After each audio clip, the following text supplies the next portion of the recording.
All right. You already know. You already know what the first topic of conversation is finna be today. Cam Reddish.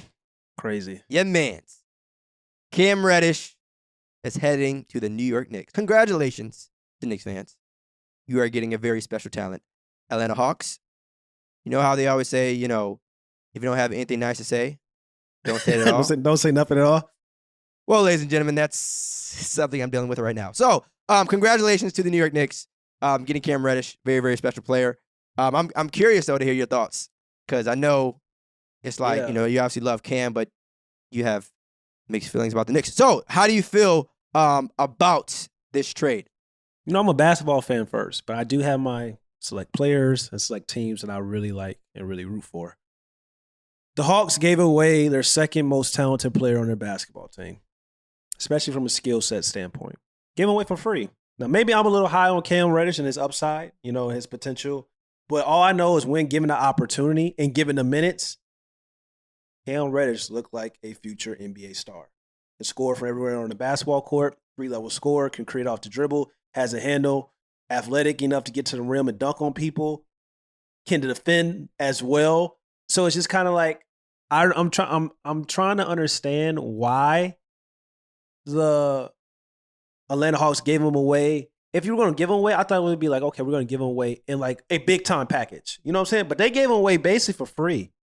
And I understand that Atlanta's a small market team. So when you pay John Collins, when you pay Kevin, and it's kind of like, all right, and the Atlanta Hawks aren't having those, expectations basically killed their season. People can talk about COVID and stuff like that, but everybody's been dealing with COVID. It's just like they're not living up to those expectations. So now when you're a small market team and you done paid all these guys all this money, Clint Capella, John Collins, Kevin, all these guys this money, and now you're looking like, yo, we got to pay Cam Reddish. It's like, well, we may have to, we may want to trade Cam Reddish. And it's just kind of like, we had a conversation. We had this conversation all the time. Like GMs, what are you trying to do? Are you really trying to win? Or are you really trying to get below the salary cap? A lot of GMs at the end of the day are really accountants. Some of these GMs in front office people, they're not really trying to win. So it's just like, I look at this move and it's just like a 22-year-old stud. It's just like loads of potential. You giving away for free. And my thing is, like I said, he's the second most talented player.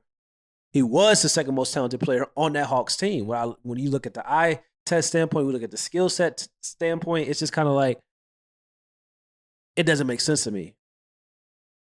But I'm gonna wait and let you respond because only way will make sense to me if some other things happen. But that's my thoughts and my feelings on the Atlanta Hawks trading Cam Reddish.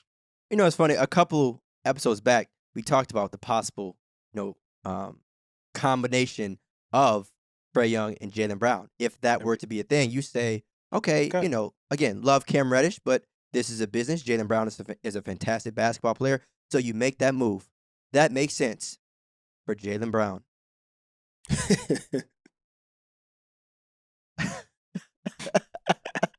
Let me tell you something. Let me tell you something. The Knicks won this trade. Now, I'm just gonna leave it at that. But the Knicks won this trade. Like when you consider everything, I'm saying the players are involved, the picks are involved. Like to me, it's hands down, right? I mean, you talk about Cam being the second most skilled player on the Atlanta Hawks, but trades should, right, work both ways. That's the point of a trade. You get this player, I get this player, and hopefully, both sides win. That's not what the hell happened this time. That is not. I'm not sure what Atlanta was thinking. In terms of obviously not everyone can get paid. In terms of the contract that they want and all that. Cool. But of all the players you decide not to rock with, Cam Reddish was your option. Yeah, that's what we're doing. And so again, I haven't lost faith in their front office. I don't know. That's not what I'm saying. But just like Cam Reddish, and still there's still potential there. You know what I'm saying? So who knows what Cam is going to really pan out to be? We've already seen flashes of it, and you just decide, you know what? All right, we good. We we gonna have to. What are we doing here? What's your goal? It's crazy because the Hawks have a well-rounded team. So you got players that all play the same position. So it's like, okay, well, we can't give Cam Reddish the minutes that he kind of deserves, but at the same time, it's just like when you do give him the minutes that he deserves, he's going out dropping 30 points. When you do give him the minutes he deserves, he's going out, showcasing his talent and ability and showing like, yo, he has, star level potential. Wherever he reaches that, if he reaches that level, I don't know. But even if he becomes some version of a Chris Middleton, that is a success. That is something you want to keep on your team. That's something you want to keep on your roster. And especially when you've seen also Cam Reddish do it when it mattered the most in the Eastern Conference Finals. That was his coming out party in the playoffs. When it mattered the most. Not in a regular season game, not in January, not in November, not in the first couple regular season games, October. In the playoffs, that's when he showed his potential, his promise, his upside. And it's just like, damn, for Kevin Knox. I don't want to throw out names. I'm throwing out names because I'm throwing out names because it's just kind of like, yo, it's like we seen one player who's had opportunities and had minutes, and Knicks fans will tell you about Kevin Knox. I hope he turns his career around. He's been getting a couple minutes and stuff like that. He's been producing a little bit more, but that's because a lot of people have been out with COVID. But it's just like it's levels to this. That's all I'm saying. It's really levels when we talk about talent, when we talk about potential and all that. It's just like it's crazy to me. It's really crazy to me. Do me a favor. How about give this trade a grade? What grade would you give it for the Knicks? What grade would you give it for the Hawks? Well, I'll give it, and this is what I was going to, you kind of brought it up. We talked about Jaylen Brown. Now, if the Atlanta Hawks are receiving this protected first-round pick with the Charlotte Hornets to try to package a deal for, let's say, a Jaylen Brown, that makes more sense. Or Bradley Beal, okay, that makes more sense. Or I got a source close to the Atlanta Hawks organization basically saying that they're interested in Ben Simmons. That makes more sense. But still, it just really depends on what the Atlanta Hawks are going to do with what they receive. But if this is it, then it's an F. But if they get like, let's say, a Jaylen Brown or Bradley Beal, and I'm really going to stop at Jaylen Brown and Bradley Beal because I'm more high of a combination of Trae Young and Jaylen Brown and Trae Young and Bradley Beal than I am with a Trae Young and Ben Simmons. That's just how my personal feelings. I know Ben Simmons, he's super talented, but it's just like that. I don't know what's, Go ahead. Okay. Let's stop right there. First of all, if we're talking about Jaylen Brown and Bradley Beal, you probably just gave up the one dude that trade could be centered around. You're not giving up Trae Young. You just paid John Collins. Who the hell? And we know how Boston is when it comes to trading guys. So who the hell, unless I'm missing something, is Atlanta about to send to Boston? Like, who? Yeah. What is that package looking like outside of Trae Young or John Collins? Well, please list out those. Okay, draft cool. Picks. You know how they are about. You know how they are about draft picks. It ain't just about draft for Jaylen Brown. No, like this is Jaylen Brown we talking about. Like, come on. And then Bradley Beal, who in their right mind is like, again, maybe I'm missing something on their roster. Maybe there's a player that I don't know about. But I can't fathom the idea of the Wizards saying, wow, we have a guy who can give us 30 on any given night. Let's give him up for, I don't know, nothing. That doesn't make any sense. Yeah. And again, the one guy, and I still wouldn't have traded Beal or Jaylen Brown away, even if Cam Reddish was in the deal. But you mean to tell me we're about to even consider that shit even without Cam? What are we doing? There's no way. Again, if Atlanta is able to pull it off, by all means. What about Simmons? Okay, fine. Because he's available. He's the only one of those guys that's Same really case available. with Ben Simmons. If somehow Atlanta is able to get Ben Simmons by keeping Trae Young and John Collins, bravo. I don't know what the heck. No, honestly, I'm not going to entertain that thought. Because we've seen how Philly has been acting with Ben Simmons, which I get. Right? I understand. Yeah. It's still Ben Simmons. We know how good he is. But after all the rejections and the way they've been curving offers and all that, you think they're about to give him up for what? John Collins? Some draft. No, that's what I'm saying. Now, again, I don't know if John Collins is in this deal. Again, that changes everything. In terms of the reports are that Trae Young and Clint are safe. Everybody else it's whatever. That too. Love Clint Capella. Shout out to Clint Capella. But and I know John Collins. There's been rumors and all that with the whole comfortable with the situation. They just made the damn conference finals, and I know they're not playing the way It's crazy. They haven't been together for 10 years. This isn't like, their top guys are 37 years old. They are young. Yeah. They are like they're not in a position where it's like, all right, you know what? We halfway through a season after, making the Eastern Conference Finals and shit, we got to blow it all up. What are we doing? Yeah, why? Who's putting pressure on Atlanta to win now? Am I missing something? Small market, we know how it is. Small market teams. What GMs are accountants. They're paid to make sure that these teams do not go over the salary cap. That's all it is. That's all it is. This is a salary cap move. That's all it is. And that's what you always say. When you look at these organizations, you look at these teams, what are we trying to do? And today, it seems like the New York Knicks are trying to build a contender. They're trying to win. Leon Rose shot him out. Like, he's making moves. Like, if this is what we about to start seeing, like, you getting like Cam Reddish and stuff like that. And then check this out. The Knicks may not even be done. And then it's just like they could be getting Cam Reddish as people love like to talk about like RJ Barrett and Cam Reddish joining forces. That's a possibility. Like, yo, they can be really good. They can be like this tandem. Who knows? But they could be getting Cam Reddish to replace RJ Barrett. And then maybe center RJ Barrett around a trade package. I don't know. It's another disgruntled star that wants out in Sacramento. Maybe De'Aaron Fox. Who knows? It's just like, yo, it's. You're opening a wild door. But I want to say this. All right. I'm just saying the Knicks are actually doing things to show that, yo, we're actually trying to contend. We're actually trying to build something that's going to maybe get us to where we want to go. I can't say that about the Atlanta Hawks today. And I was going to say, absolutely. But I want to hang on to the Knicks talk for just a minute, because I don't think we're done with Atlanta just yet. Now let them get off the hook this easily. Hell to the no. All right, so again, when you make a trade like this, right, obviously when you're as a GM, whatever, there's a question that you have to answer, right? What is the goal of this trade? By doing this trade, we are saving money. By doing this trade, we are getting better. By doing this trade, we are accepting the fact that we are tanking. So the question that I'm just trying to wrap my head around is, what the hell was what was the question and what was the answer? Because again, like from a talent perspective, I think everyone, including Atlanta and the Knicks, knows that Atlanta might have lost out on this trade from a straight up talent perspective. But like, there had to have been something that someone either just said, you know what, we definitely got to do it.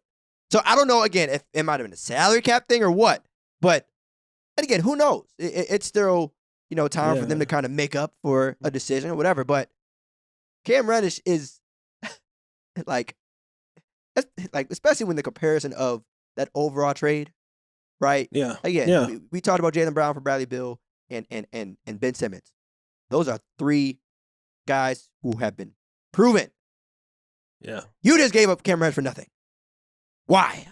That's all I want to know. Why? What was the motivation? Where was the this low key might not be a good idea. So maybe we might want to think twice. Money. I don't know. They didn't want to pay him, bro. They didn't want to pay him. He's expected. Wow, there's another small market team that traded a very talented player when he was young. As a matter of fact, I think they traded him around the time where his team made the finals. He wasn't the number one option on that team. Or the second. I can't remember his name. Or the second. I can't remember his name off the top of my head. I'm not going to say his name. Maybe you remember. And if you remember, you don't have to say it. But, sometimes I think, these small market teams tend to be a little cheap. And I get it. Sometimes you don't want to bring out the checkbook.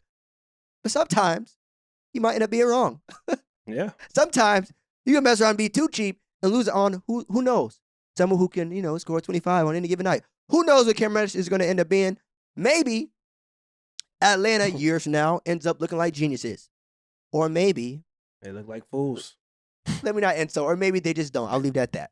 But yeah, we've seen something very similar to a situation like this before. We have. Yeah. You guys know what I'm talking about. I won't say the name, but you guys know exactly what the hell I'm talking about. So, but yeah, we can talk about the Knicks now. I wasn't going to let that slide. From a Knicks standpoint, and it's also crazy. It's because if you look at like Cam Reddish, he's also been hurt a lot in his career as well. When he's healthy, he looks really good, and when he gets the opportunity in the minutes, he looks really good. But it's crazy. It was another like young star that got drafted in a small market team, the Indiana Pacers. his first few seasons, it was just kind of like, it was a lot of progressions, but everybody watching him, you saw his potential. You saw what he could have been. And then once like his third season, once he actually got the minutes, he just went from like 11 points per game to like 17 points per game, mid 40s field goal percentage, mid to high 3-point percentage in the 30s and stuff like that, 5-6 rebounds, couple assists, that was Paul George. And if you look at Cam Reddish, just like 36 minutes, and when he's getting 36 minutes on the court, his stats are better than Paul George. So it's just like, and people have kind of said like, well, Cam Reddish has a lot of like, Paul George qualities, could be a Paul George disciple, whatever you want to say. But it's just like, when you start looking at stuff like that, you have to ask yourself, it's just like, what the hell are we doing? like really, what are we doing? And it's just kind of like, shout out to the Knicks, shout out to Leon Rose. It's just kind of like, the Knicks have a player that, upside and potential, especially 1 to 2 years down the line, like who knows, man? So let's talk about it. What do you think the Knicks? How do you think the Knicks feel? Like what's, one, in all seriousness, happy for Knicks fans. Congratulations. This really, really is a good move. I know a lot of people talk shit about the Knicks, but this dead ass was a solid move by the Knicks. Fire move. Like all jokes aside, you feel me? But it's so funny because in typical Knicks fan fashion, a lot of people, even though they enjoyed the trade, they were already talking about, they're doing this to prepare to get Zion. Yeah. Damn it, just enjoy the trade first. Let's just talk about Cam joining the Knicks as opposed to, immediately mention somebody else. I think it's going to be very dope to see Cam Reddish and RJ Barrett, obviously play together again. We know what they did at Duke. And I think, the learning curve would definitely, be great for both of them, playing together again. Because they're both young, right? And I think a lot of people tend to forget that with a lot 22. of guys in the league. Like, they're young. You know what I'm saying? And so it's going to be special. I mean, I think that could be a cold wing tandem for them. I'm sure they're happy as hell for this reunion and stuff. So Duke and NYC, it's going to be crazy. But to your point, too, about the possibilities of this being a possible setup, for RJ or whatever, I don't see that happening in terms of, even later on down the line. I think the Knicks are pretty much in love with RJ and then, and his potential and what he can overall bring to that organization and the city as a whole. But obviously, one thing we've learned about the league is that GMs don't really give two shits about players after a while. But I mean, I do like the fit though, and I'm happy, for Cam. Not necessarily saying that because he got out. I mean, I don't think he was in a bad situation, but it'll be an opportunity for him to possibly get some more money in. Yeah, but the Knicks gotta pay these guys though. Like this, Cam Reddish is a restricted free agent, and it's kind of like some team is gonna offer him some money. Like, are the Knicks gonna match? Probably depends on like what happens in this second half of the year. So we have to see. Like, this could be a 4 or 5 month thing, and we can be like, all right, Cam Reddish is going somewhere else. We don't know what's going to happen, or it can be like you said, Cam Reddish and RJ Barrett can be the Knicks' next wing tandem for the next 4 years if they, re-up them. Because I think they got to re-up RJ too, right? RJ's rookie extension is coming up too, right? Yeah, so, I mean, RJ was in that class of Zion. And so it's like, yeah.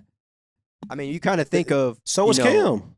Yeah, no, I'm saying though. Like, so they're both in the same... Yeah. When you think about like the big picture of like, both those guys in that draft class as a whole, it's always interesting to me to see like people who are drafted in the same year play together. Especially early on. Like now, okay, you see LeBron and Melo. All right, cool. They've been in the league for decades. But guys that like are still, relatively new to the league, and that went to school together, they can get spooky in New York. They can get very spooky, and also like, and not to bring up like people love this, like you said, like let's just enjoy the moment with Cam Reddish pairing up with RJ Barrett. I know it's a lot of people, Knicks fans, thinking about Zion Williamson, this and that. I don't know, like only way that really happens is if Zion Williamson shocks the entire NBA landscape and says, you know what, I'm just going to sign my qualifying offer. I'm not going to sign the max contract that you guys gave me. Then things get very spooky because he'll shock the entire NBA landscape if he does that. But I don't see that happen. I don't see a player turning down 125, so you think, mils. Okay. Yeah, you know what I'm saying? I don't see that happening. Let me ask you something. I don't give a damn what city I'm in. I don't give a damn who the teammates are. You really think Zion at that age too? Like he wants a ring. Don't get me wrong. Every player does. but he ain't been in the league for 16 years on the tail end. That's of, true, but close to retirement. But we also, it's some things that like, we talk about the New Orleans organization all the time. It's Zion, he's rehabbing away from that the New Orleans training facility. It's like a lot of like things that, we're seeing signs of like little cracks already. And he's been in the league damn near. He ain't played 82 game regular season yet. But you know what though, to be honest with you, that might even be more of a reason why if I were him, I would definitely sign the max. And sometimes he probably will regardless. But it's the fact that like, if you're not playing a full 82 game regular season, secure that money while you can, right? Like, make sure that part is in order before we start thinking like, all right, where do I want to go next? Or who do I want to ask, to come down here? Because once you lock in that deal, you're good, right? Like, then you can start moving however you want. But like, when you leave and then start trying to get money, then it's like, you run the risk of either getting injured, you run the risk of not getting what you want, you run the risk of, not getting your money and all that. So, especially when you're young, get to it, then, all right. Who wants to Knicks fans, just enjoy it. Just enjoy it right now. It's really crazy. I was shocked. Man. Shocked is. I was like, yo, this is crazy. And then it's like, and then you trade them to the team you clap in the playoffs. You know what I'm saying? Like a team that you already like kind of, it's a new fresh rivalry with the Knicks and the Hawks. It's like, damn. I'm sitting here thinking like, is there a comma? Like, all right, yeah, we traded Cam Reddish, for so and so and so. And who else? Like, that's it? Like, there's a period? Like, what are we doing here? What? Yeah, I don't. It got to be something else, Diaz. It got to be. I'm expecting to talk about a Atlanta Hawks trade before the deadline comes, because it got to be something. Because it just don't make no sense. It really don't make no sense. Because like I said, you look at their roster, you look at their team. I know that they have a lot of guys, Bogey, Kevin. They all play the same position, but like Gallinari. But it's just like if you watch the game. And you watch what Cam Reddish is able to do, not just offensively, but defensively as well. It's just kind of like his potential defensively as well, not just offensively. Like, that just shows you, like, yo, the upside is there. And it's just like, especially like you said, this is like the Hawks are a young team. It's not like they're the Los Angeles Lakers. It's not like they're the Los Angeles Clippers. It's not like they're the Golden State Warriors where you got your core and they're all in their 30s. It's just like, damn, like, what's the rush? All right, COVID year. We haven't reached our expectations. Some things are going on and stuff like that. It's just like, all right, well, let's try to get healthy and just see what we can do and try to make a playoff push this year. That would have been my idea. That would have been my thoughts. But it's just like, what do we, like, unless you about to trade for another superstar to pair with Trae Young, it's like, what's the problem? Like, but that's it though. If that was your plan, you just wasted a Cam Reddish trade. Yeah. You know what I'm saying?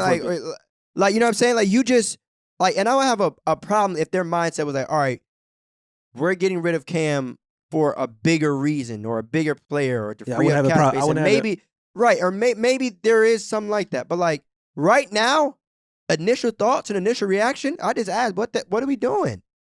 What are we doing? Like, and I mean, also, too, it's not the end of the world. I mean, you still kept Trae. Right, you still kept John Collins. Of course. Well, I mean, of course, but I'm saying, though, it's not like, and no, we done seen some way worse trades. We done seen some way worse trades than this, and I just want to personally, thank the Memphis Grizzlies. This up here.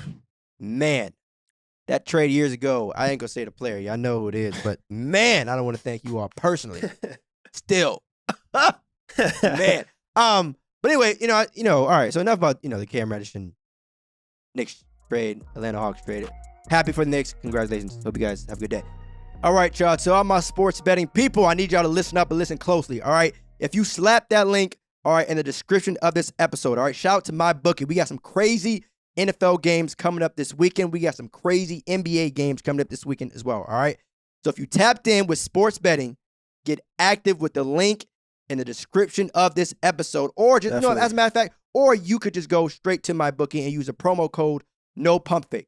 All right, whichever your preference is. Go ahead, I'll talk to him. Like Thea said, we're definitely tapped in. If you guys want to hit the link, it goes directly to my bookie website, or you go to the website and you can just put in the No Pump Fakes code as well. It's easy money. Basically, you put $100 in, my bookie's going to give you $100. You put $5 in, they're going to give you $5. So make sure you go and hit the link immediately, especially like they said, we got playoffs, we got basketball games, all types. So we got college basketball. Like, go get your money, go tap in.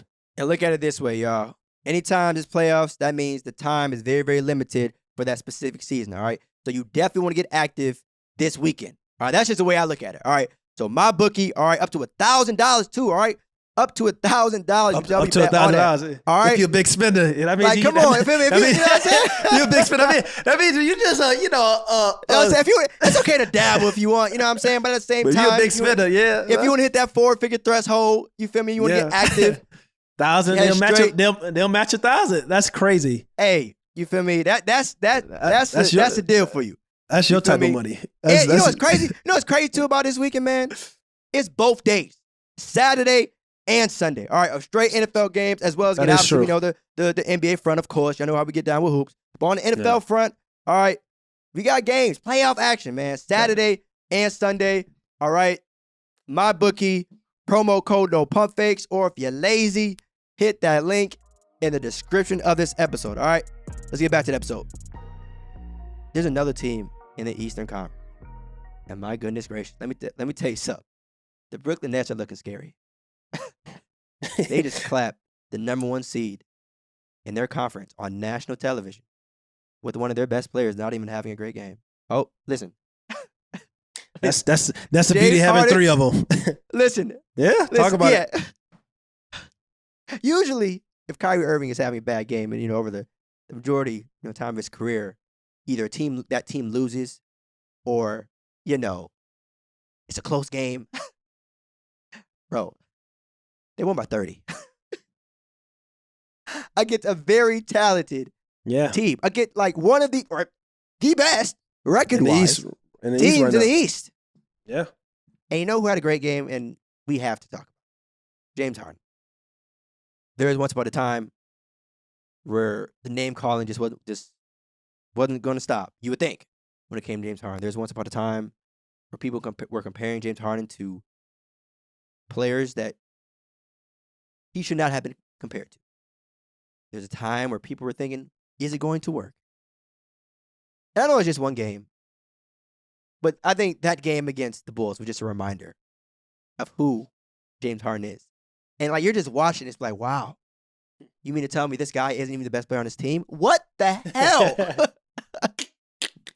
Does the rest of the league have to do They better pray. They better. Hey, first off, people would love to say like we had a conversation talking about like teams looking at playing the Brooklyn Nets as a advantage, thinking like, all right, we know that Kyrie Irving plays part-time, so like, we gonna use it as our advantage. They better pray that the Barclays Center and the Brooklyn Nets organization don't, you know what, we gonna pay these fines. And they could have been doing that all along, but that's a conversation for a different day. It's crazy because that's really nothing, but it was more like a power struggle. Like, we don't want to let one player think he's above the organization. You know how that goes. Politics. You know how that goes, because they could have been paying those fines. And I expect sooner rather than later that Kyrie Irving is going to be playing in the Barclays Center. And then it gets really scary because when you start having Kyrie, who's still trying to get his rhythm and he's allowed to play all the games and find his rhythm, and then you got James Harden in the half court just picking defenses apart. And it's just playing the point guard position. And then you got Kevin Durant, because it's okay.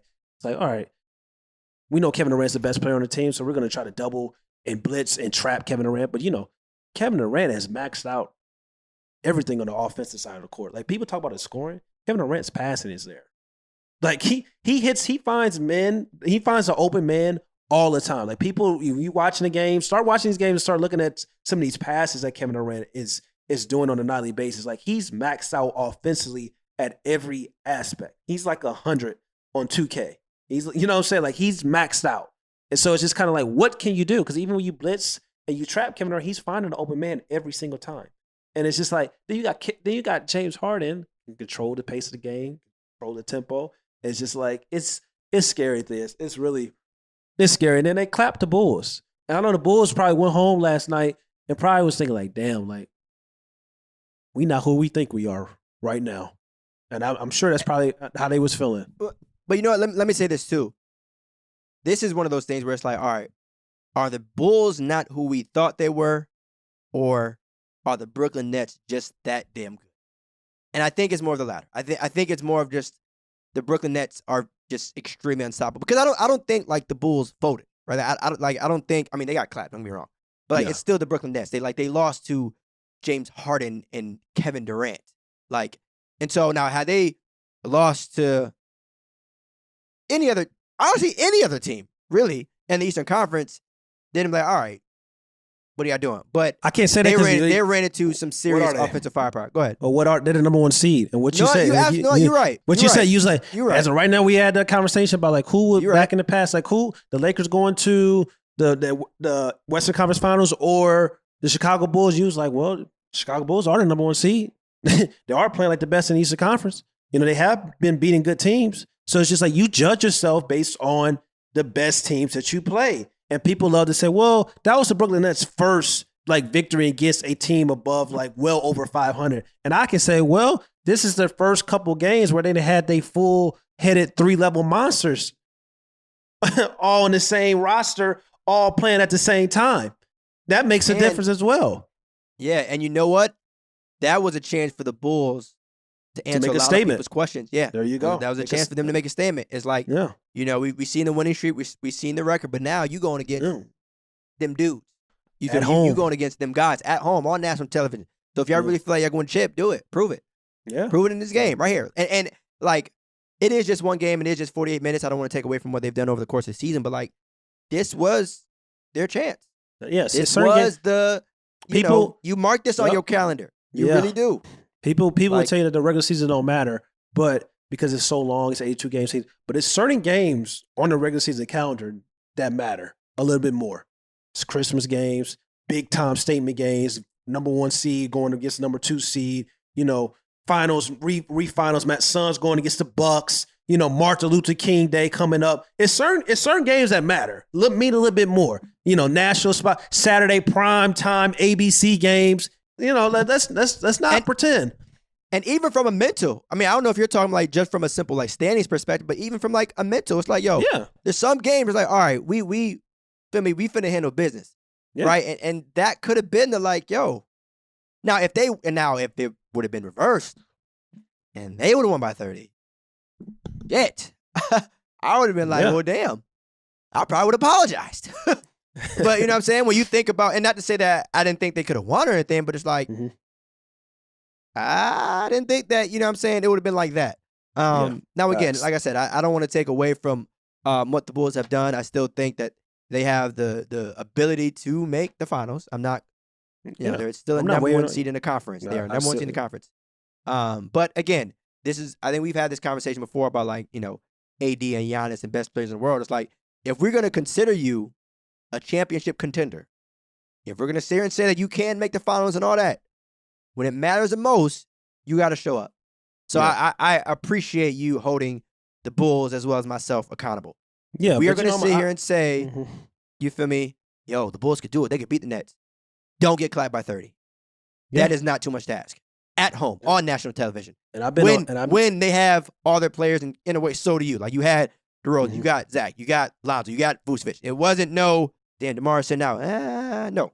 No, they all played. And also, I've been clamoring for DeMar to get his respect as, you know, MVP conversation as well. So it's just kind of like that would have been a perfect like statement again to like let people know like, yo, I'm here. Like, I'm not just like this afterthought. Like, should be one of the leading candidates. And he's gonna have other opportunities, but it's just like this one game doesn't take away what he's been doing all season. I still think he's, in my opinion, he's top 3 still after this game. You know, that's how special he's been. But for the national media standpoint, most people don't feel that way, you know, for a real, you know, basketball podcast, no pump fakes, guys that really know, like, all right, we ain't just talking about narratives. We ain't just talking about who our favorite players are. We looking at it like, no, like, yo, show DeMar some respect. But like, when you got the opportunity on national television, when the lights are the brightest, you want to make a statement always, especially so you can garner that attention and respect that real hoop heads like us are giving you on a daily basis. Yeah, and definitely, like, I would say, like, don't get it twisted. I think a lot of like voters and people in the media or whatever, allow one game to really change or shift how they feel, not just towards a player, but towards voting as a whole. And so it's still like mid-January, but like these are the games that like if you had to choose one or a couple, it's like, how they be. But yeah, but I'm saying though, if you got two MVP candidates on the court and one of them shines and the other one doesn't, that was your chance to really say. And I don't, like I said, I don't think DeMar or any player walked into a game saying, all right, let me play better than him so I can get the MVP. But at the same time, if you feel like you got robbed right at the end of the year, there's going to be some moments where people could look back and say, hey, but this was the game that was the. That's true. That's definitely true. But I also look at like the people that are voting on these awards. A lot of these people not even watching games. Of course. So it's always a bias. We already got like, no disrespect to Giannis. Giannis is playing phenomenal this year, but Giannis is right now is to most people the leader on the MVP board. And I'm just like, okay, well, I don't really. He's been playing well, and they kind of started off rocky, but it's just like it's Giannis. It's just like maybe it's just like all right, we got so used to and comfortable to his greatness, but like. I don't think Giannis overall has had a really better season than Kevin Durant or DeMar DeRozan. But it's just like some of these guys and voters and stuff like that and come up with these lists and stuff that's going to have these votes at the end of the year. They're probably going to vote for Giannis over DeMar. It's just kind of like, well, Yeah, but I mean, you know why that is, right? Where a lot of people, go with the easy pick, what I mean, and not want to acknowledge what DeMar or any player kind of who's not a more popular guy, is doing. It's like when it's, when it's and again, this doesn't mean that, it should definitely be a guy that we're not used to winning MVP or that just because we're used to a guy winning MVP that he can't win it again or whatever. But it just, acknowledge everybody, right? Or acknowledge the people and players that actually are, competing at the same level. That's real. You know how the game works. You know how this sports media landscape work. But speaking of like superstars, Paul George and Dame are supposed to well. Which one do we want to go with? Yeah. Paul George and Dame supposed to be out like 6 to 8 weeks and possibly it's been reports that they're going to be out for the rest of the season. How do you feel about that? I mean, injury-wise, obviously, it's unfortunate for both of them. Wish them nothing but a speedy recovery. But, I mean, team-wise and hoop-wise, Clippers no Paul George, Kawhi. Yeah. That sucks. Trailblazers no Damian Lillard. That also sucks. But, again, the question that always, gets brought up when something like this happens is, well, what's next? It doesn't. I honestly don't know how to feel. Again, just from a straight up basketball perspective, I didn't have either of those teams winning the championship. Like, it doesn't move the needle one way or the other to me. No, for real, I'm not being an asshole. I'm just saying, like. No, I feel you. Again, like I said, as an individual, I want them, to get better and get back to playing as fast as possible. But like, this isn't like, oh shit, this was a top 2 team in a conference and they just lost one of their best players. Like, what's going to happen to like realistically with like if Dame played or if Paul George played, do you have either of those teams playing the Brooklyn Nets in June? No, but I think a healthy Paul George and him coming back would have made it more easier for Kawhi Leonard to want to come back. But if Paul George is going to be out for the rest of the year, or 6 to 8 weeks, and they're talking about the rest of the year, may shut it down. That means Kawhi Leonard's going to be. There's no chance Kawhi's coming back to play without Paul George because it just doesn't make sense. You know what I'm saying? Yeah, and I mean at that point, do you just kind of just say, all right, guys, we just accept this season, get rested, rehab, all that. Now, or do you force the return? Now for your boy Dame. One, I don't know if this is a big injury or a small injury. 6 to 8 weeks. One will argue that Dame probably could have got this surgery earlier in the season, but he probably played it out and probably is just kind of like, like maybe Dame probably went home and looked in the mirror like, I'm tired of playing with injuries. Like I'm tired of doing this. Like his body is probably like a little wore out for carrying him on his damn back for all these damn years without no damn help. So I'll probably be at home like, yeah, I'm about to shut this shit down too, this. But honestly, it's kind of like I want Dame to realize with him not coming back for the rest of the season, basically, I hope he knows this because he's been loyal. And he won't come out and ask for a trade, or he won't really sit up and say like, "I want to be traded." That's not his DNA. That's not his personality. And we both said we're not going to really talk about the situation. But I just want to bring this up that I want Dame to know that like the Portland Trailblazers have already started rebuilding. They've already started the process. Wait. Pause right. So they've already started rebuilding Dame. No, the organization has already started rebuilding. Meaning, okay, like, you're saying as if you're talking to Dame. Okay, I got you. Yeah. No. The organization has already started rebuilding, not rebuilding, rebuilding. Gotcha. Like the Portland Trailblazers, they're about to be in a rebuilding stage. That's just the truth. Like that relationship with CJ, I don't expect CJ to be a Portland Trailblazers next year. You have Simons, who's basically kind of was under CJ and under Dame and kind of like got to kind of be groomed by these guys. And now you're seeing him shine. Straight off the dribble, shoot from deep, floaters, like counters on counters. Like, yo, like you can tell, like, yo, watching him, like, yo, he been practicing and working out and been in the gym and been kind of like tooled and prepared and prepped by like these superstars like Dame and CJ. But for the Portland Trailblazers, it's kind of like, all right, we got Simons. We get a top 3 pick potentially in the upcoming NBA draft. And if you're Dame and you come back looking into the season and you start thinking like, okay, well, I've been talking about I don't have any help. I don't have, you're not making trades. You're not making moves. And I had to ask Dame this. It's like, do you really think like when they get a top 3, it's gonna be like a shock to him because he's so loyal. And sometimes you can be loyal to a fault, like Big Sean say.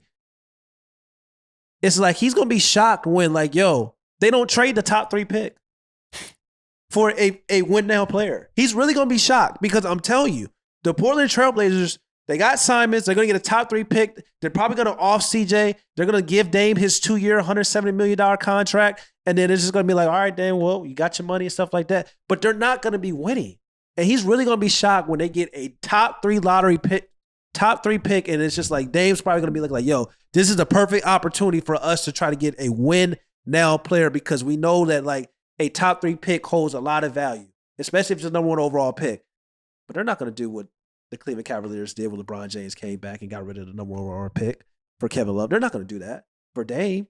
And it's just kind of like, it's going to really, really be like a shock when this happens. And it sucks because like, it seems like everybody can see this but Dame. Damn, that's like a closing part to a movie. Shit. And we're going to commercial. It's crazy, bro. But no, bro, like I mean, that's actually a good point. So you're saying that like, if they do get like a top 3 pick, you're saying that they were going to keep it. They're not going to trade it. They're tanking. Like Dame is shunned. He's shunned it down. They're talking about 6 to 8 weeks, and then before they even said that, he's shut down for the rest of the season. Right, but that could be a good thing. To the tanking part, I think could be a possible agreement. But I'm saying like, if they do tank and they get a top 3 pick, you're thinking that they're going to keep that pick and keep the player as opposed to trading him away or trading that pick away for a win now player. That's what you're believing. That's what I believe, and that's what I know. We just saw the Golden State Warriors who have won championships, bro. Championships with their core, and they kept their lottery picks this year and the previous year. That's not the same. That's not the same thing at all. Because you just perfect, bro. That's not a good example. You just said as why that's not a good example. Because they already had a championship core. Of course. So even if whatever they did with that number 2 pick or whatever, they would have been fine regardless.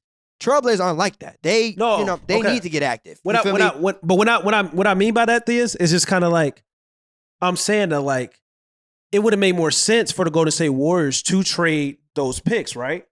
But they didn't because, like you said, they got a core. But their players, Steph Curry and Draymond and Klay Thompson, they were pushing. They wanted the front office to trade the number 1 overall pick that they got and that those draft picks last year, those lottery picks. They wanted that to happen. And all I'm saying is just like a lot of front offices, when they get a high draft pick like that, they don't think about like win now. They think about like the future. And I'm saying, like, with the Portland Trailblazers, they're not going to be thinking about, let me get Dame some help now. They're going to be thinking about, like, after Dame. Because it's just like, the fact of the matter is, like, yo, players come and go. Organizations last forever. And that's just the truth. But the thing is, though, even going back to the Warriors example, they didn't need to do anything with that number 2 pick. Like, there was nothing, anything they could have done wouldn't have been the wrong answer, if that makes sense. They would have traded it away, they would have been fine. If they would have kept it, they would have been fine. That's not the case with the Trailblazers. Like, so there's way more pressure. So if you keep the pick, the question is now, all right, cool, you got this young star, but you also have an aging superstar. What are you doing? And that's not even me being like an asshole. That is a legitimate question. Are you trying to win now, or are you trying to build for the future? I don't think there's a wrong choice, but don't be middle of the pack. Don't be like, so James Wiseman, there wasn't real expectation for him to come in and average 20 and 10, right? Like the Warriors were going to be fine regardless. But in terms of Portland, you got a guy like Dame, that guy, whoever they draft, if I'm Dame, I want him to come in and produce now. Like, I don't need you to be on some, all right, wait, give him a couple years. No, in a couple years, I'm going to, you know what I'm saying? I'm not, right, but that's what I'm saying. They need to figure out what it is they want to do. Tank and tank completely, or, tank and tank completely and trade Dame, or keep Dame, trade that pick, and get active. But this idea of like, we're going to keep Dame, keep the player, what do you think is about to happen? Like, we talk about this all the time. Being in the middle of the pack is the worst thing you can do. And I know Dame's contract is nasty. I know. But fortunately for them, he's still good. He ain't got a nasty contract and it's bad. He's good. So, I mean, we say it. Everybody says it. We know Dame not the type of guy to come out and just say like, yo, I want to be traded and all this and that. But someone has to answer the question that no one is talking about in Portland. What are y'all doing? Dame's gonna sign that 2-year, $107 million extension with the Portland Trailblazers this summer, which if he stays on the Portland Trailblazers, they're gonna be paying him over $50 million for a guard in the middle of the mid-30s. That's what he'll be in. And I hope I'm wrong. I really hope I'm wrong. You want to sign that contract if you was Dame? No, Dame's gonna sign that contract. But I'm just saying, like. But see, that's it though. So that's another thing too that fans have to address. We want to sit there and tell Dame to get his money, right? But at the same time, we want to sit here and say we want Dame to request a trade. Which one do you like? Good luck getting both, but which one do you think realistically is about to happen? Yeah, one of those things is something that you can control, right? You get the money, hey, cool. But like, you getting the money and then requesting a trade, that's the ultimate finesse. I can't get mad at it. That happens. Right. It happens. But I'm saying, though, like, one of those things is like a guarantee. Yeah, right? I mean, it depends. Because James Harden, he turned down the highest contract in the NBA with the Houston Rockets before he wanted out. They offered him, like, to make him the richest NBA player in NBA history. He turned it down because he wanted out. So it's just kind of like with Dame, it's just like Dame probably is going to get his money. And it's just like, it's similar to James Harden's situation because Damian Lillard he's maxed out. Everything he can do in Portland, there's nothing he can do more. Like, I know he hasn't had the most playoff success, but it's just like, if you look at those rosters, some of those teams, it's nothing more Dame can really do in Portland. So like you said, it's just like, he's going to get his money. He's going to probably sign this extension. He's going to realize that, Simons is probably, the guy that they're going to groom for the future, and also this high draft pick they're going to get. And then I'm going to be stuck on a rebuilding situation. And then that's when it's probably going to hit him. And it's going to hit him. Then he's probably going to request a trade.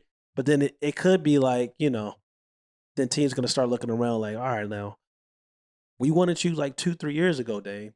Not 2-3 years now later. You know what I'm saying? That's a hard pill to swallow. So it's just like, you might as well, like, for the respect that the Portland Trailblazers have for Damian Lillard, they should just really like, just go to him and be like, we're rebuilding with Simons. We want you out because we want you to get healthy, but we also want you out, Dame, because we want to tank.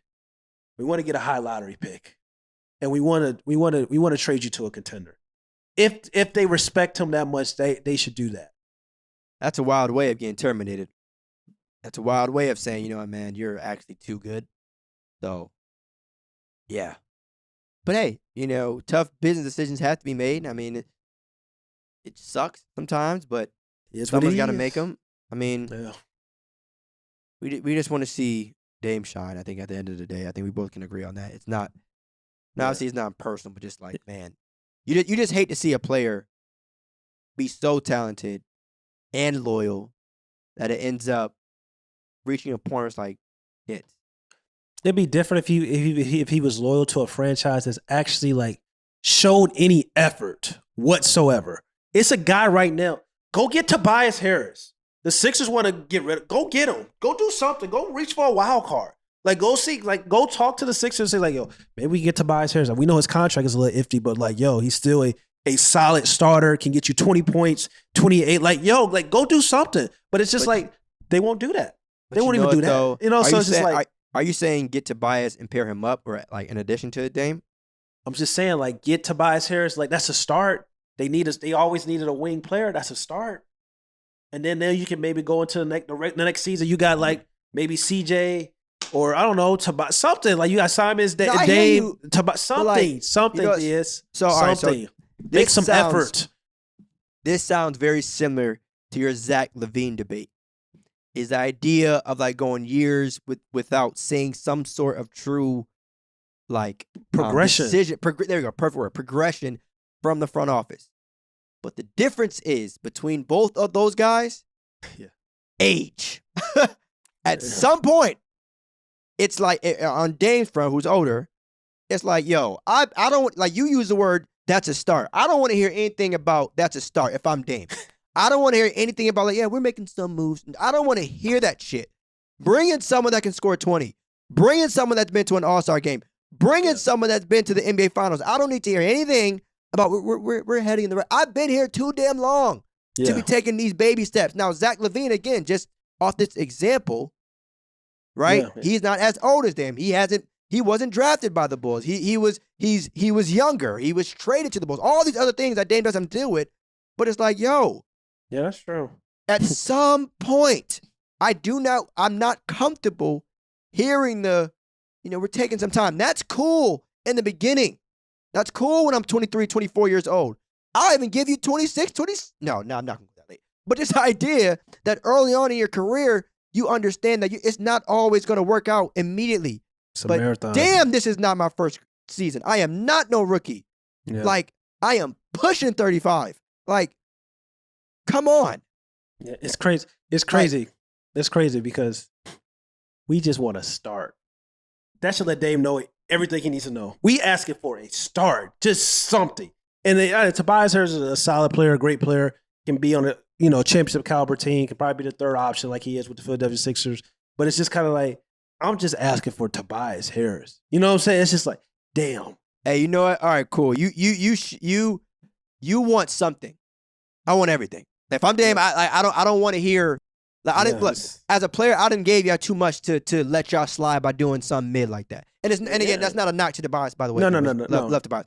But it's the idea of like, yo, I don't want to hear anything about some regular off-season addition or a normal trade. I want a groundbreaking. I want some shit that's going to crash Twitter. I want some shit that's going to make everyone important think, oh yeah, it's finally time. I don't want no trade where I look at my phone and get a tweet from Woe saying like, oh shit, that's it. Like, I want some shit that's going to make me react something crazy if I'm Dame. Yeah. If it's not that, keep it. Like, straight like that, because it's gotten to the point now where it's like, yo, if I'm, like, me and you ask, what are we doing?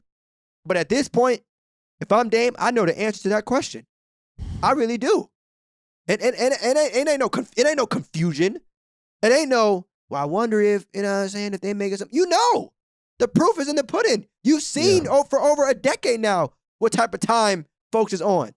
So now it's your choice as a player and as an individual, as an employee, to make the proper decision. Get your money or slide. Or get your money, then slide. Do both. But taking control of your own situation, especially when you're a player like Dame who has a shit ton of leverage, get active. Please. But not to put the pressure on Dame. Cap, you shoot for cap or no cap? Yeah, we Gucci All right. today. Yeah, we straight. All right. Wait, like I meant like you trying to do it or like. Nah, we Gucci. It's just we good. Oh, all right, we ain't talking about it enough. All right. We see y'all next All week. right, cool. That's cool. All right, yeah. Shout out to Cam. Shout out to Dame. Just like that, y'all. We go. Oh, one thing I want to say too to end this episode, y'all. Of course, slap that link. All right, in the episode description.